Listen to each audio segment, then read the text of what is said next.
Hello everyone, very good afternoon, very warm welcome to the session today, Sammat CUET PG 2026 session where we are going to start unit operating system.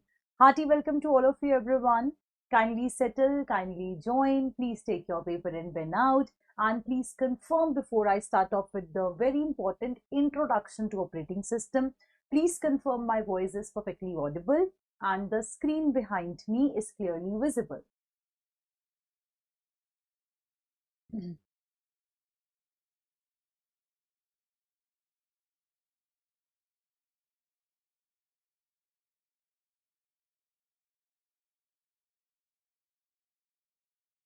Settle everyone, kindly settle, kindly join, जल्दी जल्दी से everyone जुड़ जाइए and आज हम पढ़ने वाले हैं इंट्रोडक्शन. Good afternoon, welcome.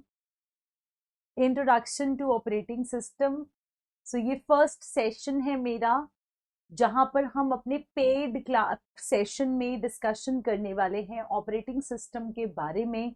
ये फर्स्ट यूनिट है जो हम बिगिन कर रहे हैं. यस, ओके, ऑल राइट है, चलिए ठीक है. सो बच्चे, as you have seen in examination, कुछ लोग ऐसे हैं जो पेपर दे चुके हैं एक बारी, कुछ लोग ऐसे हैं जिन्होंने पेपर नहीं दिया, जो लोग 2026 को टारगेट कर रहे हैं स्पेसिफिकली. ठीक है. सो मैं ये बता दूं कि out of your complete syllabus, जो कि मैं पहले भी एक फ्री सेशन में डिस्कस कर चुकी हूँ, मैं आपके साथ सिर्फ कंप्यूटर वाले पोर्शन के ऊपर डिस्कशन करने वाली. ठीक है. सो अब कंप्यूटर वाले पोर्शन में हमारे पास अभी एज एन अभी तक सिलेबस में कोई चेंज नहीं है, तो अभी तक जो सिलेबस है उसके अंदर हमारे पास कंप्यूटर वाले पोर्शन में 3 पार्ट्स हैं. One is operating system, second one is data structures and third one is computer architecture, जहाँ पे हम सिस्टम, कंप्यूटर ऑर्गेनाइजेशन के बारे में, फंडामेंटल्स के बारे में बात करते हैं. ठीक है. क्योंकि आई थिंक आप ग्रेजुएशन के अंदर भी पढ़ के आए हैं, वो वाला टॉपिक हम लोग पूरा डिस्कस करेंगे. ठीक है. तो देखिए जी, the important thing is the purpose of discussing or purpose of having the paid session is the in-depth clarity of every single topic of the syllabus, because the entrance level examinations can ask you the questions which can be related to checking your conceptual understanding. आप topic के बारे में कितना जानते हैं उसको check करने के लिए ये बेसिकली एग्जामिनेशंस कंडक्ट कराए जाते हैं. सो यहाँ पर बहुत ज्यादा इंपॉर्टेंट है that your basic points, your concepts must be clear, for which we are here to help you out and discuss the concepts about the unit. ठीक है. अच्छा, अगर हम वेटेज की बात करते हैं तो लगभग हम लोग इस बारी, जो मुझे स्टूडेंट्स का रिव्यू मिला वो ये था कि लगभग 40 प्लस क्वेश्चंस जो हैं वो हमें कंप्यूटर वाले टॉपिक में से देखने को मिले हैं. तो भाई अगर मैं गलत नहीं हूं तो अगर हम इसको लगभग एक रफ एस्टिमेशन लेते हैं, just giving approx number, exact number की बात नहीं कर रही हूं, मैं अप्रोक्सीमेटली मान रही हूँ, बिकॉज मुझे बच्चों ने बोला कि 40 प्लस क्वेश्चंस थे, तो मैं अप्रोक्सीमेटली 40 क्वेश्चंस को चलिए अज्यूम कर लेती हूँ कि 40 क्वेश्चंस जो है हमारे कंप्यूटर वाले पोर्शन में से आ रहे हैं आउट ऑफ 75 क्वेश्चन. तो मतलब सबसे मेजर पार्ट जो है वो मेरे पास है. ठीक है. अब बच्चे, इसमें से 3 यूनिट्स हैं अभी सिलेबस के हिसाब से. सो एक है ऑपरेटिंग सिस्टम, दूसरा है डेटा स्ट्रक्चर्स एंड तीसरा है कोआ, कंप्यूटर फंडामेंटल्स या कंप्यूटर ऑर्गेनाइजेशन, आप कुछ भी समझ लीजिए. ठीक है. अब अगर हम 40 क्वेश्चंस की बात करें तो नाना करके भी एक यूनिट में से कम 13 क्वेश्चंस की रेशो निकल के आती है कि 13 क्वेश्चंस एक यूनिट में से पूछे जा रहे approximately, not a fix number, definitely I clearly mention approximate. तो अब आप सोचो कि 13 क्वेश्चन मेजर पार्ट है आपके क्वेश्चन पेपर का, जहां पर आपको बहुत इन डेप्थ अंडरस्टैंडिंग करनी पड़ेगी हर एक सिंगल टॉपिक के बारे में. ठीक है. और वही करने के लिए मैं हूं आपके साथ. तो आज जो सेशन है वो बिगिन हो रहा है with introduction, but this introduction is very important because बहुत सारे बच्चों को मीनिंग नहीं पता होता. Why do we have operating system, what is the purpose of operating system, है ना. सो उन सबको आंसर देने के लिए आज मैं ये टॉपिक स्टार्ट करूंगी. बहुत basic definition, structure, purpose, goal, characteristics and also distributed computer system also, मैं ये सब कुछ आपको बताऊंगी. ठीक है. चलिए, so let's begin our understanding with the very very basic definition जो आज तक आप लोग ग्रेजुएशन की बुक, अच्छा बुक अगर आप चाहते हैं पढ़ना तो बुक आप इसके लिए गैल्विन पढ़ सकते हैं.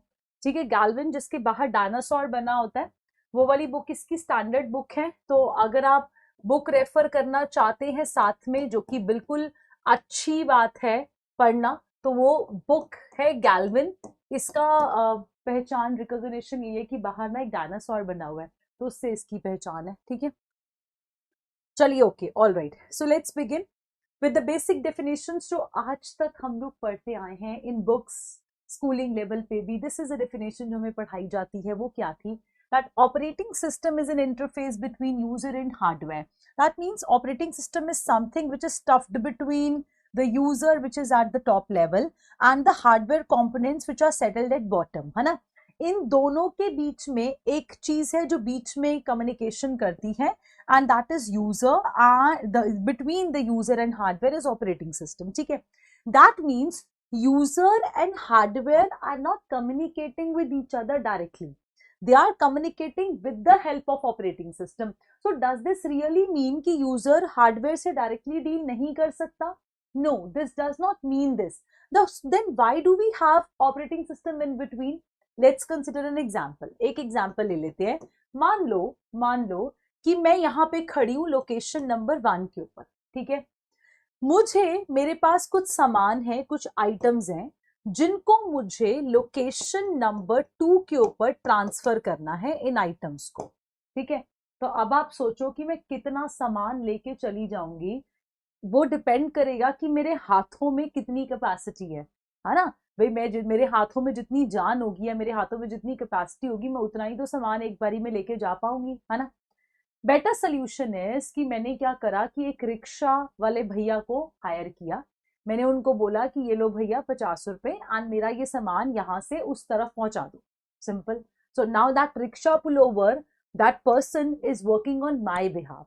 This really does not mean कि मैं काम नहीं कर सकती थी, समझ रहे हो?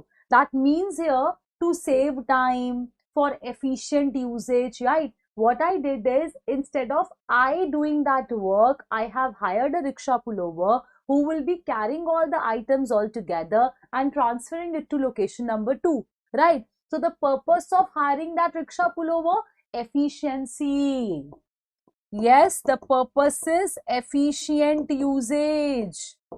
All right. So that means if user is dealing with hardware directly, that is not an efficient communication, that is not efficient usage. So to have an efficient usage, we have something in between which is interface. So ये एक interface है, this is an interface which is existing in between, which will be dealing directly with the hardware components, जो hardware के साथ deal कर रहा है।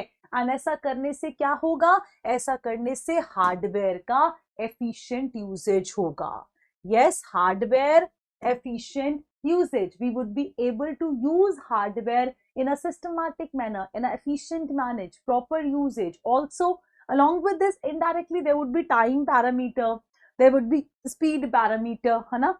There would be accuracy. So all the things indirectly would be working. So what is operating system? It's an interface, right? This is an interface, and this is most important type of system software that controls and also monitors the execution of all other programs that reside in the computer, because this is a software, and software basically होता क्या है? Software होता है collection of programs, है ना? Software क्या होता है?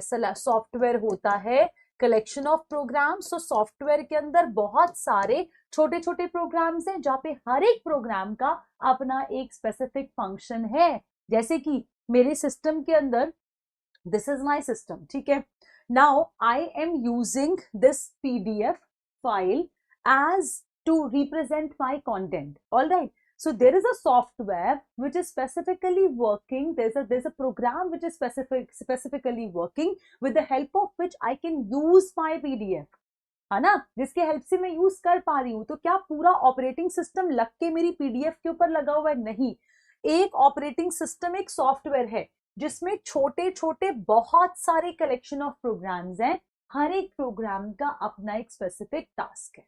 सिंपल, हर एक प्रोग्राम का अपना एक स्पेसिफिक टास्क है। अब since in the very beginning of my discussion, what I said you that I being a user can manage hardware also, but because of efficient usage, I've hired someone who is called as interface, who is called as operating system, है ना?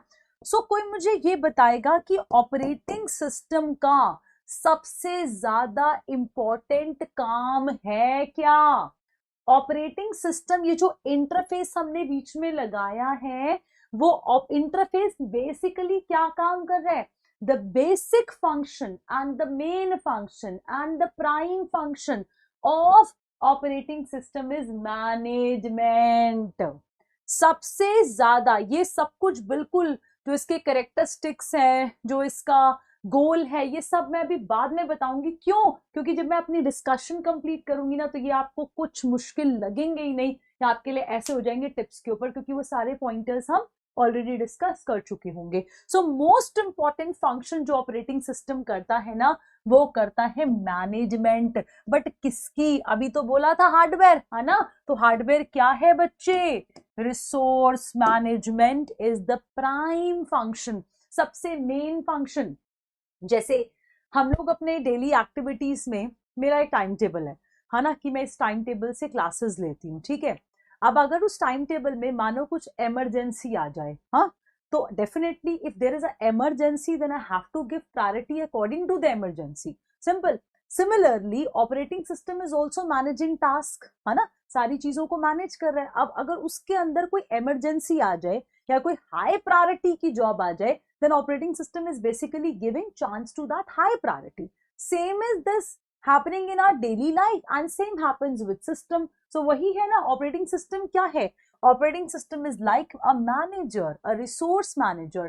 For example, in our daily routine, you have to divide which work is more urgent, or in between you can do some other work with high priority also. So if anything with higher priority comes in between, then we do have to give preference to that higher priority. Why? Because operating system work as a manager. Operating system work as a resource manager. All right. अब हमने ये तो कह दिया कि ये manager है, resources का मैनेजर है, but now here a question comes, what are the resources which are managed by operating system? Can anyone tell? This is my question. Yes, so you have to reply here in the chat. मेरी class बहुत ज़्यादा interactive होती है, जहाँ पे आप लोगों को भी पूरा पार्टिसिपेशन का चांस मिलेगा। आज मेरे पास पोल का ऑप्शन नहीं है, बिकॉज ये फर्स्ट सेशन था, तो अभी हमारे को अलाइन करनी होती हैं चीज़ें बहुत सारी। आगे के सेशंस में पोल मिलेगा, तो आप लोगों को मैं पूरा पार्टिसिपेट करवाती हूँ। मेरे सेशंस ऐसे ही रहते हैं, बिल्कुल इंटरैक्टिव से सेशंस होते हैं, ठीक है। बट क्योंकि आज मेरे पास पोल नहीं है, तो आपको मुझे यहाँ पे चार्ट में लिख के बताना है कि what is your opinion, operating system कौन कौन से रिसोर्सेस की मैनेजमेंट करता है। Yes please, I am waiting for your replies.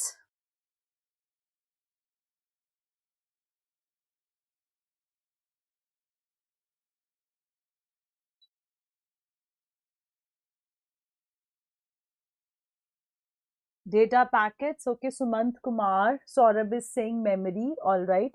More replies.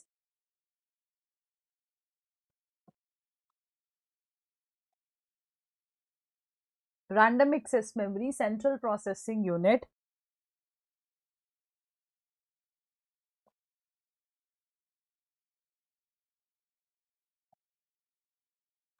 Yes, please. More replies. Program. चलिए, okay. CPU. चलिए, okay. Let me give answer to this question. You people are very close to it, है ना? सबने बिल्कुल सही बोला. But मैं आपको ये बता दूं, whatever you have studied so far in books, आज तक जो भी पढ़ा होगा ना, जो मैं यहाँ पे बताऊंगी, वो सब कुछ उसका पार्ट होता है, ठीक है। There are actually 4 resources which are managed by operating system. So there are 4 resources which are managed by operating system, and let me tell you, by the management of these 4 things, complete system get managed. And what are they? The first very important is none other than central processing unit, which is the brain of the system, जिसकी help से सारी processing हो रही है, ठीक है। Second very very important is the memory, जिसको हाँ जी आप मेन मेमोरी बोल रहे हो, बिल्कुल करेक्ट है। आप मेन मेमोरी बोल सकते हो, रैंडम एक्सेस मेमोरी भी बोल सकते हो, that's okay. Along with this बच्चे secondary storage, the secondary memory is also managed by operating system. And fourth and last are input output devices which are connected with the help of system. All the input output devices are connected with the help of systems. They are also managed by operating system, and by the management of these four things complete system get managed. पूरा system manage हो जाता है ये चार चीजों की management करने से. Let's discuss how they are managed. जल्दी से देखते हैं ये कैसे मैनेज होते हैं. सबसे पहले हम बात करेंगे CPU. We knew that CPU performs execution of jobs. So we have user program which needs to be executed on CPU. सबसे पहले उसको कंपाइल करेंगे, है ना. कंपाइल करके वो क्या बन जाएगा, एग्जीक्यूटेबल प्रोग्राम बन जाएगा.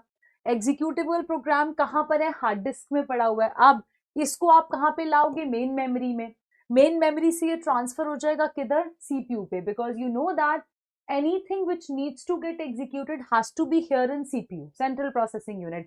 Another very important thing, let me tell you, the secondary storage, this is, let's say, my secondary memory. Secondary memory never transfers the data directly to CPU.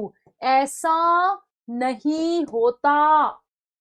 Secondary memory CPU को directly data नहीं देती. Secondary memory data किसको देती है, secondary memory always gives data to main memory, and main memory transfers the data to central processing unit always. Yes yes Sumant Kumar, I will be teaching. Yes, ठीक है. So secondary memory transfers always the data to main memory transfers to CPU. So how operating system manages CPU? Basically what happens, if we have multiple users working on one central processing unit, then how to allocate one CPU among various users is the duty of operating system. बहुत सारी jobs हो सकती हैं, है ना, जिसको आपने पढ़ा भी होगा अभी तक बुकिश लैंग्वेज में, शेयरिंग, है ना, या स्विचिंग. ये सब क्या है, मतलब सेंट्रल प्रोसेसिंग यूनिट जो है वो सीपीयू जो है वो तो एक है, हम बाय डिफॉल्ट अज्यूम कर रहे हैं कि वो एक है ना. अब एक सेंट्रल प्रोसेसिंग यूनिट को सबके बीच में शेयर करना है, तो वो कैसे शेयरिंग होगी, that is done with the help of operating system, and for which we have operating system as a manager, जो कि उन सभी रिसोर्सेस को, उन सभी जॉब्स को, उन सभी यूजर्स को अलाउ करेगा कि एक टाइम पर एक ही सीपीयू को यूज करेगा. Because this is a feature, please note down, one CPU can execute one job at a time. एक सीपीयू एक समय पे एक ही जॉब एग्जीक्यूट कर सकता है. तो अब हमें तो लगता है मेरी भी जॉब चल रही है. एक आपको छोटा सा एग्जांपल दूं, मानो ये इस टाइम पे मेरी पीडीएफ लोडेड है जो कि मेरे सीपीयू के ऊपर रनिंग है, ऑब्वियसली, है ना. एट द सेम टाइम, मैं आपको करके दिखाती हूँ. At the same time let's assume मैंने क्या करा, मैंने at the same time Google के ऊपर कुछ सर्च करना शुरू कर दिया. ठीक है, मैं गूगल के ऊपर सर्च कर रही हूँ wallpaper cards, just a random search. ठीक है, मैंने कार्ड्स के वॉलपेपर चेक करे. ठीक है जी, ओके. अब आप एक बात सोचो, सेंट्रल प्रोसेसिंग सीपीयू तो एक ही है ना, है ना. मेरे लिए तो मेरा जो फाइल थी ये भी चल रही है, एंड ये भी चल रहा है. तो अब आप बताओ, क्या सीपीयू एक टाइम पे दोनों को चला रहा होगा, नहीं. Practically what happens, CPU is switching. Practically हो क्या रहा है, we have the task of switching, एक से दूसरे में बदलना. इसी को तो मल्टीटास्किंग कहते हैं, कि भाई हमें रियलाइज ही नहीं होगा कि बट सीपीयू क्या कर रहा है, उनके बीच में स्विचिंग कर रहा है ना. मेरे लिए ये भी चल रहा है, मेरे लिए वो भी चल रहा है. क्लियर, मेरे लिए तो सब कुछ चल रहा है, but practically what is happening, it's actually switching between one and another job. So this switching is done by operating system. This switching is supported by operating system. Why? Because central processing unit एक से ज्यादा jobs को एक समय के ऊपर execution नहीं करवा सकता, तो उनके बीच में क्या होगा, switching, and that's what is managed by operating system. ठीक है. सेकंड, वर्क के ऊपर आते हैं, विच इज मेन मेमोरी। अब मेन मेमोरी देखते हैं क्या काम करती है। हिंदी बच्चे मिक्स रहेगा सपना, मैं दोनों लैंग्वेजेस में बोल रही हूँ।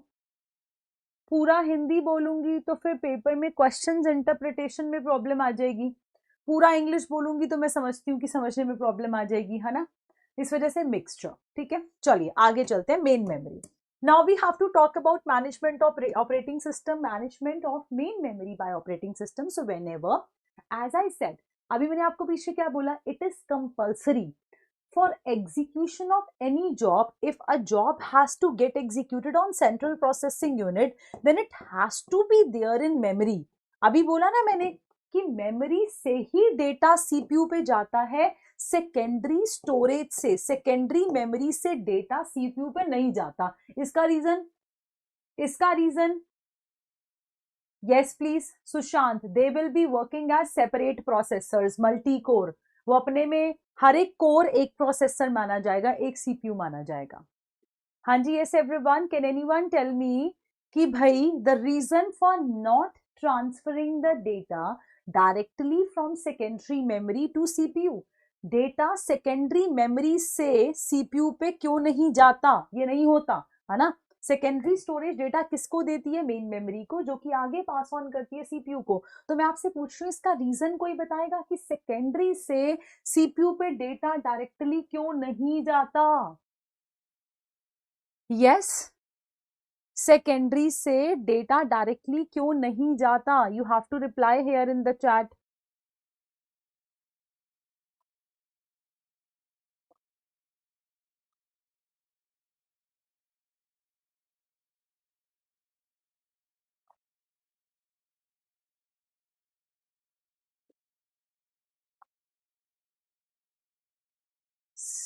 temporary memory, paging concept? No. The main reason for this, for not transferring the data from secondary to CPU, speed. कोई लॉजिक की जरूरत नहीं है, स्पीड। सेकेंडरी मेमोरी स्लो है। आप लोगों ने मेमोरी हायरार्की सुना है वर्ड? अगर आप लोगों ने मेमोरी हायरार्की वर्ड सुना है तो मैं आपको ये बता दूं छोटी सी डिस्कशन के अंदर कि सबसे टॉप मोस्ट लेवल के ऊपर सीपीयू होता है ना। सीपीयू के बाद हमारे पास जो आते हैं, सीपीयू के अंदर ही वैसे रजिस्टर्स होते हैं, तो हम रजिस्टर्स को भी इसके नेक्स्ट लिख लेते हैं, ठीक है। देन इसके बाद हमारे पास आती है कैश मेमोरी, देन इसके बाद आती है हमारे पास मेन मेमोरी, एंड फाइनली सबसे लास्ट में हमारे पास आती है secondary memory. And let me tell you बच्चे, जैसे ही हम नीचे आते हैं ना, तो जो हमारी स्पीड होती है ना वो कम होती जाती है, ठीक है।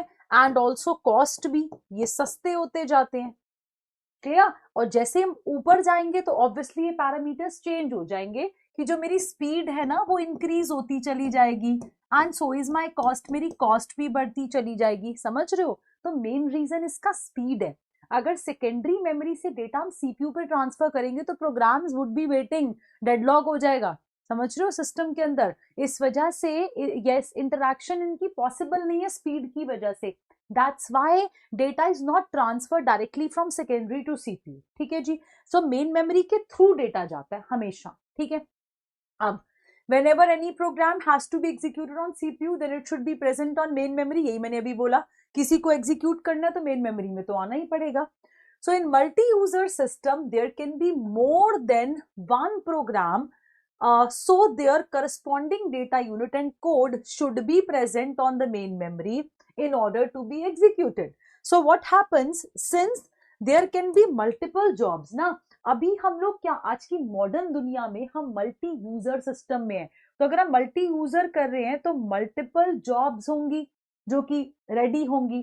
तो वो सारी जॉब्स जो हैं जो रेडी होंगी उनको हम लोग कहाँ पे प्लेस करते हैं, उनको हम मेन मेमोरी के अंदर प्लेस करते हैं, ठीक है।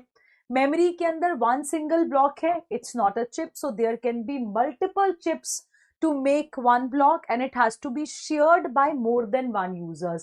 This sharing of one memory by multiple users is done by operating system. That's what I said na, ready. So all ready jobs, there can be multiple ना, बहुत सारी हो सकती हैं। So जितनी भी jobs चलने के लिए तैयार हैं, right? They are kept in the main memory and this is managed by operating system, because operating system ये डिसाइड करेगा कि कौन सी जॉब अब सीपीयू पे जाएगी, है ना।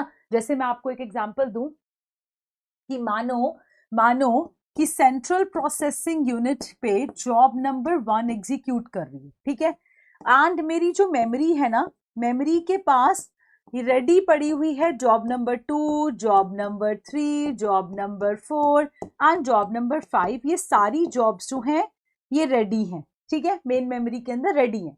अब मानो देखो ऑपरेटिंग सिस्टम का रोल क्या है, ये रोल है कि let us consider job number 1 issues N input output interrupt.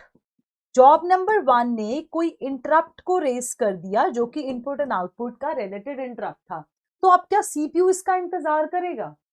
नहीं, CPU can not sit idle, वो तो वेस्ट हो जाएगा टाइम का, प्रोडक्शन का, प्रोडक्टिविटी का, है ना। That is why during the time the job is not ready for execution or during the time job goes for input and output, at that time another ready job will get chance. So job number 1 को करेगा operating system suspend, चलो निकलो, है ना। Process state diagram में पढ़ते हैं ना टर्म सस्पेंशन, अभी आगे आएगा, तो उसको वो कहेगा निकलो, एंड इसकी जगह पर सेंट्रल प्रोसेसिंग यूनिट पे किसको डाल देंगे? Job number 2। Now why job number 2? Because job number 2 is ready. Yes, because job number 2 is ready. So if job number 2 is ready, then only it got a chance ना। अगर वो ready होती ही नहीं तो उसको चांस मिलता कैसे?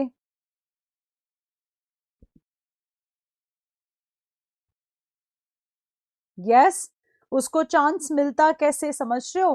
तो ये जो डिसीजन है ये सब कौन ले रहा है? ये ऑपरेटिंग सिस्टम ले रहा है कि भाई बताओ किसको सस्पेंड करें, किसको चांस दें, एंड वो क्यों हो रहा है? बिकॉज ये सब रेडी पड़े हुए थे। Clear? Is this clear? The involvement of operating system in main memory.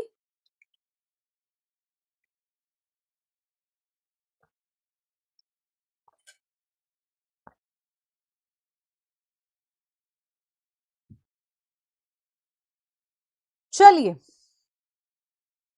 अच्छा, जब मैं पूछूं कि क्लियर, तो आप यहाँ पे चार्ट में प्लीज लिख दिया करो यस क्लियर या फिर ओनली क्लियर और यस, कुछ भी लिख दो, जस्ट फॉर द सेक कि मुझे ये पता लग जाए कि आपको समझ आ रहा है 1, तो मैं आगे प्रोसीड करूं, है ना। तो उससे हमारा एक जो इंटरेक्शन है वो बनी रहेगी। ये नहीं ना कि मैं बोलती रही और आप लोग जो है वो सो गए, वो वाला सीन नहीं होगा फिर, है ना। चलिए ठीक है, ओके, आगे चलते हैं। सिमिलरली बच्चे we have management of secondary storage also. अब ये मैनेजमेंट कैसे है? सेकेंडरी स्टोरेज के अंदर क्या क्या आता है? Secondary memory consist of hard disk, magnetic tape, floppy disk, CD ROM. So through main memory and secondary storage, though the secondary memory and the main memory, they are basically of same type, but we put them in separate category. क्यों? Because the way main memory is accessed is different from the way secondary storage is accessed. Also, secondary memory is of different types. जैसे कि hard disk है, magnetic tape है, they and all have different characteristics, इसलिए हमने उनको अलग अलग categories में रखा, ठीक है। Main memory is accessed by CPU, but if the disk is not present in the main memory, if the data is not present in main memory, then device driver is instructed to access the data from the secondary storage. Device driver instructs the secondary storage and pass it to main memory. तो अगर वो data पड़ा ही नहीं हुआ तो उसको access कैसे किया जाएगा? उसको एक्सेस हम सेकेंडरी स्टोरेज से करेंगे, है ना। जैसे मैं आपको एक एग्जांपल देती हूँ कि let us consider my data, the central processing unit, the CPU demanded something and that data is not present in main memory, right? CPU ने कहा, जैसे आप लोगों ने मेरे साथ अगर YouTube सेशंस में पढ़ा है तो कहीं ना कहीं आपने पेजिंग पढ़ा होगा, ठीक है। तो अगर जिन्होंने पढ़ा उनके लिए, जिन्होंने नहीं पढ़ा उनको मैं दोबारा से एक एग्जाम्पल दे रही हूँ। तो लेट अस कंसिडर, मानो कि पेज नंबर 1 यहाँ पे पढ़ा है, पेज नंबर 2 भी यहाँ पे पढ़ा है ना। अब सीपीयू ने बोला, CPU says I want page number 3, yes. So is page number 3 present in main memory? No, page number 3 is not present in main memory na. So what will happen? Page number 3 will be brought from secondary storage to main memory first of all. समझे? And from here it will be transferred to CPU. This is what is going to actually happen, है ना? मतलब अगर कोई भी चीज नहीं होती मेन मेमोरी के पास तो वो डेटा सेकेंडरी मेमोरी से फेच करके डिवाइस ड्राइवर पहले मेन मेमोरी को देता है, मेन मेमोरी आगे उसको सीपीयू को पास ऑन कर देती है। ठीक है जी, तो ये एक्चुअल प्रोसेस है। एंड इसके लिए कौन इन्वॉल्व है? Again operating system is doing all the management, है ना। ऑपरेटिंग सिस्टम इन सभी चीजों की मैनेजमेंट कर रहा है कि कौन, अगर वो डेटा नहीं है तो उसको सेकेंडरी से कैसे लेकर आना है, मेन मेमोरी में उसको कहाँ पे स्टोर करना है, बिकॉज उसको रखने के लिए मेन मेमोरी के पास जगह होनी चाहिए, है ना। तो वो सब कुछ मैनेजमेंट कौन कर रहा है? Operating system.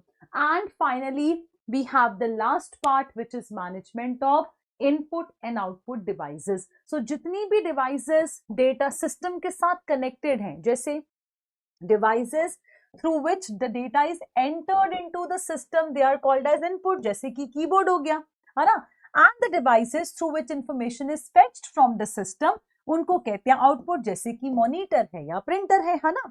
तो इन सब की मैनेजमेंट कि भाई कौन सी डिवाइस एक्टिव होगी। एग्जाम्पल लो, मैंने कमांड दे दी कंट्रोल पी, इसका मतलब प्रिंट ऑन है, तो कौन सी डिवाइस काम करनी चाहिए? अब प्रिंटर काम करना चाहिए, है ना। तो अगर प्रिंटर काम करना चाहिए तो ये ऑपरेटिंग सिस्टम की ड्यूटी है कि प्रिंटर तक उसको डेटा पहुंचाना है, करेक्ट। उसने कम्युनिकेशन करना है उसके डिवाइस ड्राइवर के साथ। So all this is basically done with the help of operating system. So operating system basically manages all the things. It's the duty of operating system to manage these resources so that more than one user can use it simultaneously. So major responsibility of operating system is to manage these four things जो मैंने अभी आपको बताया: management of CPU, management of main memory, management of secondary storage and management of input and output devices. इनकी management से पूरा system manage होता है। आप लोगों ने पढ़ा फाइल मैनेजमेंट, सुना ना वर्ड, आपने बुक्स में पढ़ा। फाइल्स कहाँ पे होती हैं? सेकेंडरी स्टोरेज में होती है, सेकेंडरी मेमोरी में होती है, है ना। फिर आपने पढ़ा होगा वर्ड प्रोसेस मैनेजमेंट। प्रोसेस कहाँ पर है? प्रोसेस है आपके मेन मेमोरी के अंदर, जो कि आपकी रेडी जॉब्स है ना। जो मैंने अभी वर्ड यूज करा रेडी, तो इनडायरेक्टली किससे रिलेट कर रहा है? मेन मेमोरी से। तो मतलब जो भी आप लोग आज तक बुकिश लैंग्वेज में रट के आए हो ना, वो सब कुछ अगर आप ये समझ लेते हो तो उससे कोरिलेट करता है। ठीक है, अच्छा एक पॉइंट है मैंने एक्स्ट्रा दिया है, पहले ये बता दूं, उसके बाद मैं आपसे पूछूंगी कि समझ आया कि नहीं। सेकेंडरी मेमोरी एक स्पेशल टाइप की इनपुट आउटपुट डिवाइस मानी जाती है। स्पेशल टाइप की कैसे? क्योंकि हार्ड डिस्क एक सेकेंडरी मेमोरी है ना।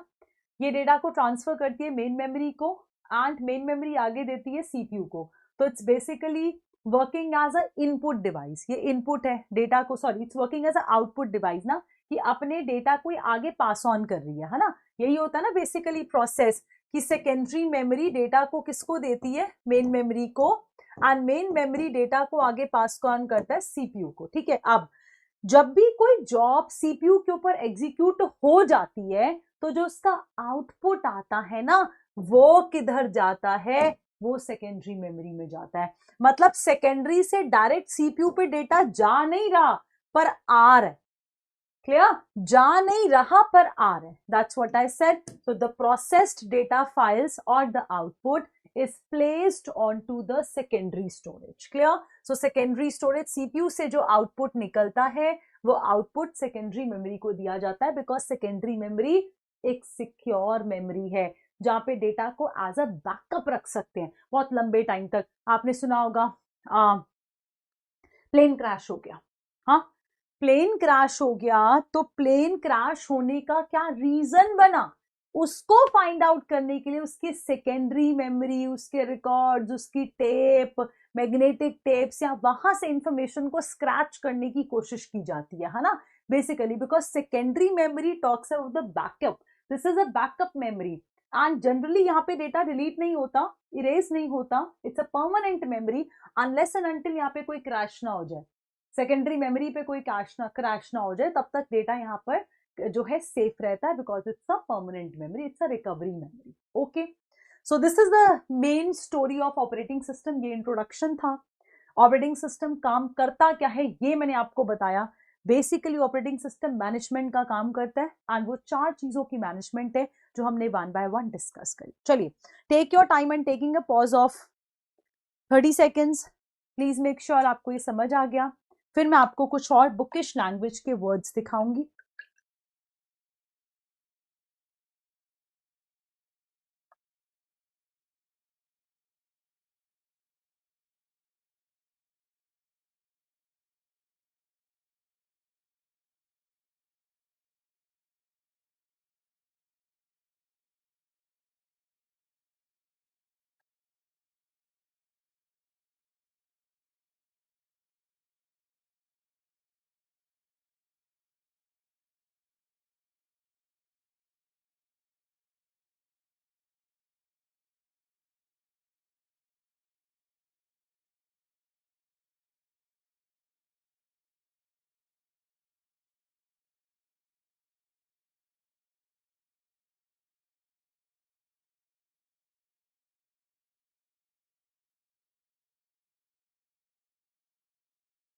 Yes please.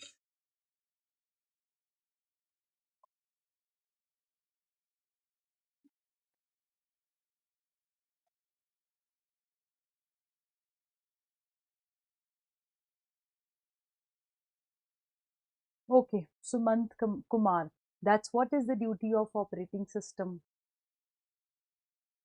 That's what is the duty of operating system. अच्छा, I can receive a doubt of only one line here. यहाँ पे इससे ज़्यादा का ना प्रोविजन ही नहीं है. अगर आप मुझे बहुत बड़ा मैसेज लिख के भेजोगे तो मुझे मिलता नहीं है. जस्ट एक लाइन ही मेरे पास आ पाती है. द पर्पस इज स्विचिंग, जिसको आप बेसिकली मल्टीटास्किंग कहते हैं, and that's what is the difference also. जब मैं मल्टी प्रोग्रामिंग बताऊंगी ना तो वहाँ आपको ज़्यादा बेटर समझ आएगा, बिकॉज यहाँ पर मेरे पास एक टॉपिक है ऑपरेटिंग सिस्टम के अंदर जहाँ पे हम पूरा मल्टी प्रोग्रामिंग पढ़ते हैं, है ना.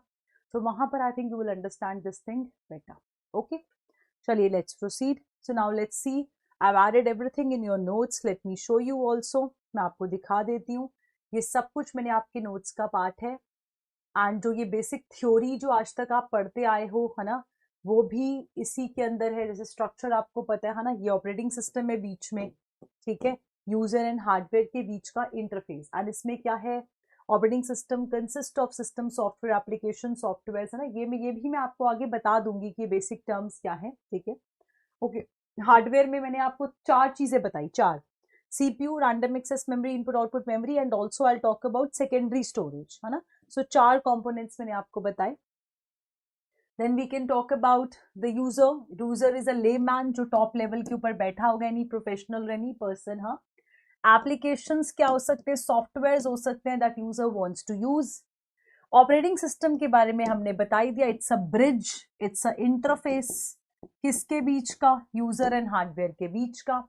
वी हैव हार्डवेयर कंपोनेंट्स जो फिजिकल पार्ट्स हैं कंप्यूटर के, जैसे सेंट्रल प्रोसेसिंग यूनिट है, या फिर इनपुट आउटपुट डिवाइसेस हैं, या फिर रैंडम एक्सेस मेमोरी है.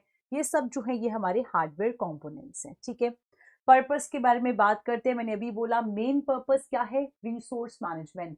And once all the resources get managed, everything comes under this. Like for example, operating system help the user to use the system in efficient and convenient manner. That's why we have operating system. ना user directly hardware के साथ communication क्यों नहीं कर रहा, क्योंकि उससे it is hiding the complexity of the system hardware from the user. Yeah, justified the reason. क्योंकि हमारा जो इंटरफेस है वो नीचे की कॉम्प्लेक्सिटीज को छुपा रहा है, उसको जरूरत नहीं है वो दिखाने की, है ना. Then it provides the suitable interface, जो हम बात कर ही चुके हैं. Operating system work as the manager, so it manages the different things जो मैंने आपको भी बताया. Management of hardware, management of input output devices, management of main memory, secondary memory, and central processing unit also.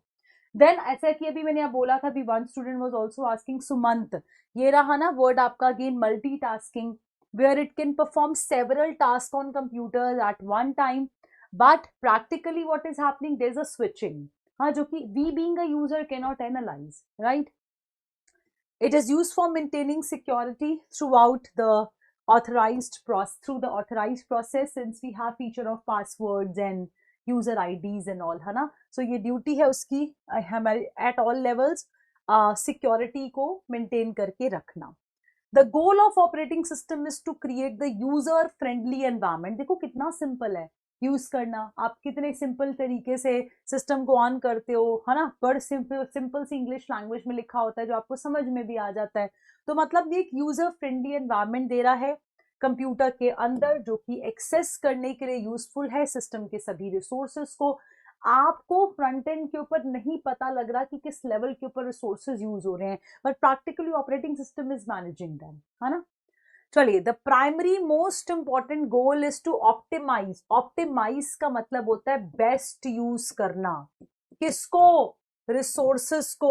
तभी तो मैंने आपको initially ही बोल दिया कि सबसे इंपॉर्टेंट काम क्या है, रिसोर्स मैनेजमेंट, है ना. तो मैंने आपको बोला था ना, जो जो भी अभी बताऊंगी वो सब इस वर्ड के अंदर आता जाएगा. क्लियर?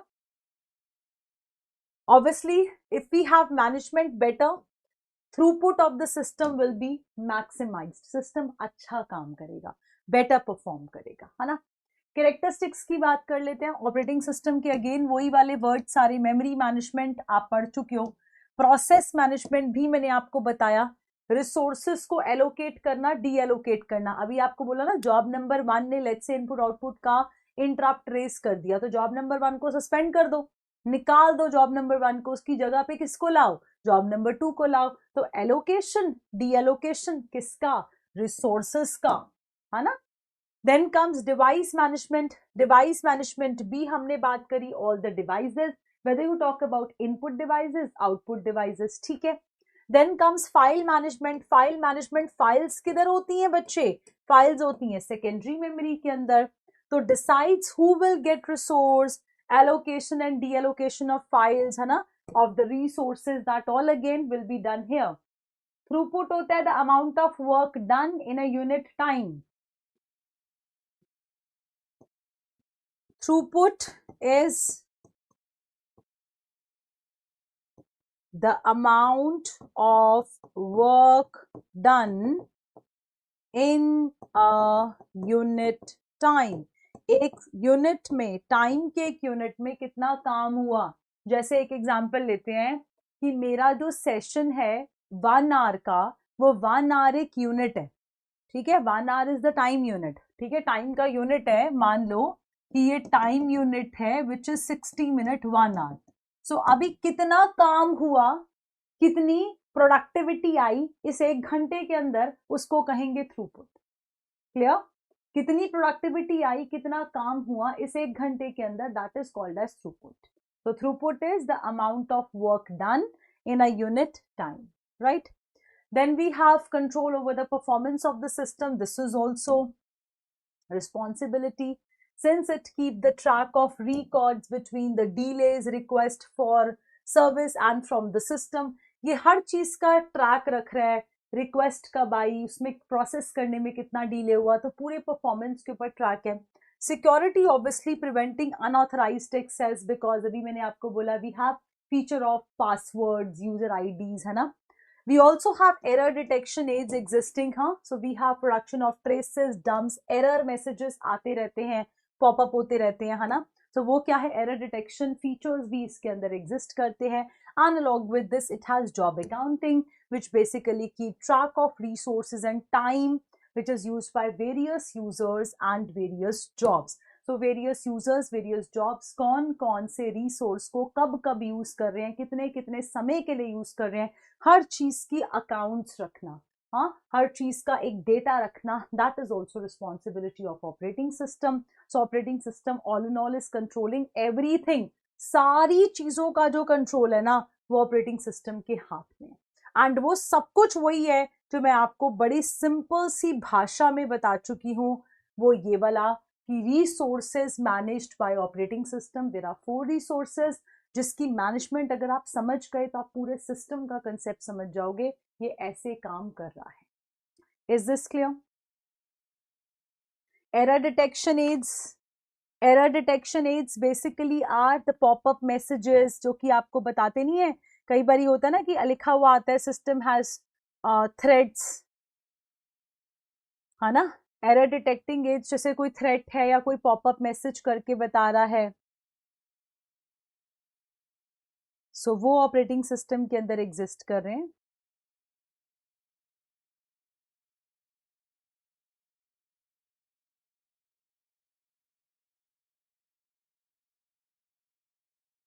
ओके, चलिए, ऑल राइट, क्लियर है। This is the last part now which I am going to explain, and the last part is what is distributed operating system. बड़ी सिंपल सी भाषा एंड बड़ी सिंपल सी पिक्चर के साथ ये concept है। डिस्ट्रीब्यूटेड कंप्यूटर सिस्टम क्या होता है? ये एक कंप्यूटर है, one computer system consist of CPU, main memory, secondary storage, input output devices, है ना। Similarly we do have, this is computer number 2, computer number 3, computer number 4, है ना, this was computer number 1. So there can be many computers which are connected with the help of this. What is this? This is a network. हाँ, network के through बहुत सारे computers आपस में जुड़े हो सकते हैं। जब ऐसी सिचुएशन होती है उसको कहते हैं डिस्ट्रीब्यूटेड कंप्यूटर सिस्टम। बट इससे क्या फायदा होगा? Let's see. इससे फायदा होगा, we have multiple isolated systems which are connected through network. The aim of having such distributed structure is all information is not required to be present on one system. Database can be partitioned into multiple pieces. मतलब देखो, एक example लगाओ कि मेरे पास ये notes हैं, छोटा सा एग्जाम्पल, ये मेरे पास नोट्स हैं, ठीक है। अब मैं या तो क्या करूं, ये नोट्स की कॉपी बनाऊं, एक नोट्स में दे दूं शिवांश को, दूसरे नोट्स में दे दूं विष्णु को, तीसरे नोट्स मैंने दे दिए अभिषेक को, है ना, फोर्थ नोट्स मैंने दे दिए गुड़िया को। तो मैंने क्या करा, सबको अलग अलग एक एक कॉपी दे दी। क्लियर? ये एक सोल्यूशन। दूसरा सोल्यूशन क्या हो सकता है कि ये नोट्स के मैंने टुकड़े कर दिए, मैंने इसको 4 पार्ट्स में तोड़ा, एंड वो 4 पार्ट्स का एक एक पार्ट मैंने सबको दे दिया। ठीक है, अब आप लोग आपस में करो share, right? That's what is done here. अगर मैं पूरा का पूरा सेट अगर सबको देती हूं तो वो रिडंडेंसी है, रिपीटिशन है, समझ रहे हो, जिससे कि मेरी मेमोरी वेस्ट हो सकती है। इस वजह से we have the process of sharing. So we create multiple partitions, we store on different systems, but still sitting on one particular computer, one can access all the information from any database of any system in that network. So कोई भी data को access कर सकता है कहीं से भी बैठकर, क्योंकि वो डेटा थोड़ा थोड़ा थोड़ा थोड़ा सबके पास है, नेटवर्क के थ्रू वो एक्सेस होगा। ठीक है, एंड जैसा मैंने अभी बोला, डुप्लीकेशन नहीं होगा, redundancy नहीं होगा, which means that different informations can be stored on different system and can be accessed through network. Network के through हम उसको access कर सकते हैं. So we have to keep the data at different places and can share them.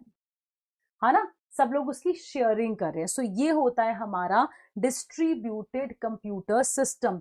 इनके पास अपना अपना, सबके पास मेमोरी है, हर सिस्टम के पास अपनी मेमोरी है, हर सिस्टम के पास अपनी सेकेंडरी मेमोरी भी है, हर सिस्टम के पास अपना इनपुट आउटपुट डिवाइसेस भी हैं, है ना, हर सिस्टम के पास अपना सीपीयू भी है। तो वो क्या शेयर कर रहे हैं यहाँ पे? वो बेसिकली डिस्ट्रीब्यूटेड कंप्यूटर सिस्टम क्या शेयर करते हैं? वो शेयर करते हैं डेटाबेस। ठीक है, डेटाबेस को शेयर कर रहे हैं।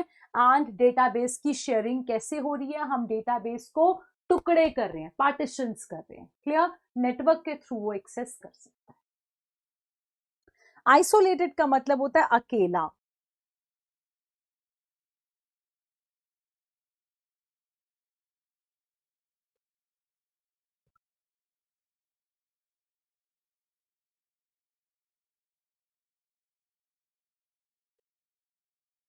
जैसे आप बात कर सकते हो, इसका एग्जाम्पल बैंकिंग सिस्टम सबसे अच्छा एग्जाम्पल है। आपको नहीं पता कि डेटाबेस जो है वो ब्रेक होके आपको दिख रहा है ना, आपके हिसाब से तो आपके सामने पूरा सब कुछ है, हाँ, but practically what is happening, वो पूरा डेटाबेस आपके सामने नहीं है, प्रैक्टिकली आपके पास उसका एक इंफॉर्मेशन है। हाँ, आप चाहो तो और इंफॉर्मेशन को भी निकाल सकते हो through online banking, simple. So banking can be one very very easy example of this, जो प्रैक्टिकली। अच्छा, सोशल मीडिया आई थिंक पूरा ही इसके ऊपर है ना। हाँ, हमें ऐसा लगता है कि मेरे पास पूरी इंफॉर्मेशन है, फेसबुक है, आपको लग रहा है कि अरे अरे पूरा फेसबुक तो मेरे पास खुला हुआ है। नहीं, फेसबुक तो आपके पास उतना ही दिखाई दे रहा है जितना जो आपके फ्रेंड्स है, आपकी फैमिलीज है ना, जिनको आप फॉलो कर रहे हो, तो वो सभी दिख रहे हैं ना। बाकी इसके अलावा फेसबुक तो बहुत बड़ा है, clear. So you can access that database if require. आप चाहो किसी को सर्च करते हो फेसबुक पे मिल जाता है ना, वो डेटाबेस में है ना, क्योंकि clear. So through network you can access it, but right आपके सामने नहीं है वो। ओके, चलिए आप जल्दी से मुझे कंफर्मेशन दे दो, I am done with my content today, and I hope आज का सेशन सबको अच्छा लगा होगा, which is very very simple, है ना। बहुत इजी सेशन था ये वाला, इसमें कुछ कॉम्प्लिकेटेड नहीं था। नेटवर्क, नेटवर्क क्या हो गया, what is this? Internet, through internet, through network.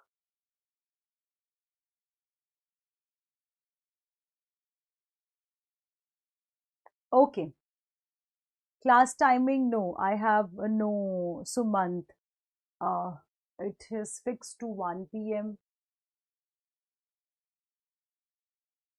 It's fixed to 1 p.m. Sorry, because I have not decided it as per my other session schedules and also other considering other faculties. बहुत सारी चीज़ों को ध्यान में रखना पड़ता है कि दो सेशंस जो है वो आपस में क्लैश ना करें, है ना। So it's fix to 1 p.m. MWF 1 p.m. Okay. चलिए, this is all about the session everyone. So what we studied today, we have seen the introduction to operating system. ठीक है, and I have explained you the meaning of resource manager or resource management you will say. इसके साथ we have discussed characteristics, we have discussed the purpose of operating system, we have seen the goal of operating system. So ये सब कुछ भी मैंने आपको बताया, and with this at last we have discussed what is distributed computer system. Today's session was quite a simple and the basic introductory part. अब next session से जो है हम लोग इसको डिटेल में शुरू करेंगे और भी बहुत चीजों को पढ़ेंगे। चलिए, thank you so much. Vishnu, notes बच्चे अभी आफ्टर सेशन जहाँ से अभी आपने ज्वाइन करा है वहीं से आपको क्लास PDF मिल जाएगी, ठीक है। ओके, चलिए, see you in the next lecture everyone. My paid session schedule I think you very much aware of. MWF रहता है 1 बजे रहता है, वैसे आज थोड़ा सा लेट हो गए हम लोग due to some technical things which were happening, so हमने 1:30 इसको शेड्यूल करवाया। अदरवाइज सेशन का जो टाइमिंग है वो 1 PM रहेगा।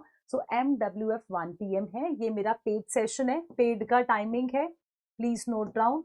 MWF ये सेशन रहता है 1 PM, and you do not and never ever have to miss any of my YouTube class, because वहां पे भी मैं बहुत इंटरेस्टिंग डिस्कशंस जो थोड़ी सी अलग question practice that sort of लेके आती हूँ।